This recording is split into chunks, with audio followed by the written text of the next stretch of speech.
building that system, financial system for our grandkids, again drawing on the intervention of the Managing Director and the Secretary General earlier. First thing we need is to recognize that we need to use scarce dollars to the maximum effect. This isn't just about bigger volumes, it's about using scarce public dollars to maximum effect.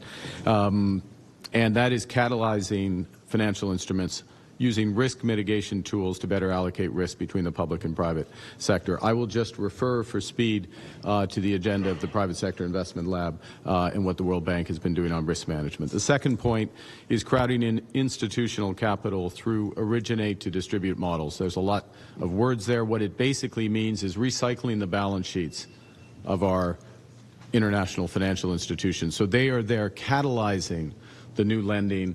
Once it matures, it's parked off to other holders. They can hold it for the long term. And it's all about action, new action at the MDBs. The third point is strengthening the structures, processes, governance of the institutions.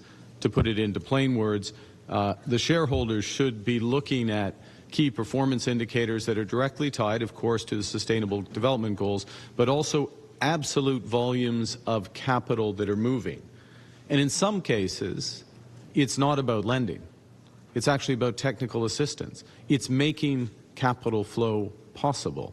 So all of those activities that catalyze in flows towards the SDGs.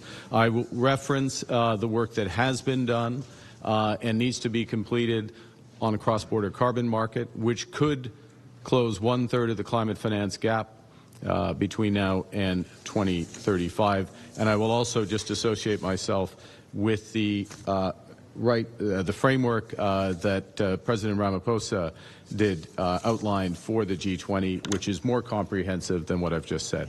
Last point I'll make is that at the G7, there were a few instruments that were launched that build on some of the general points that I just made.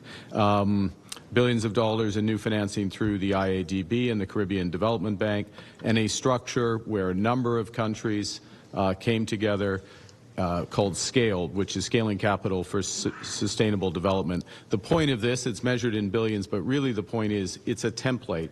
It's a template for putting in place those general points that I made. It has, as its name suggests, an ability to scale.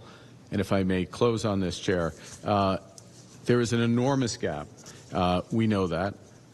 But the gap in terms of financial technology and the solutions has closed. The question is whether we're going to deploy them and scale.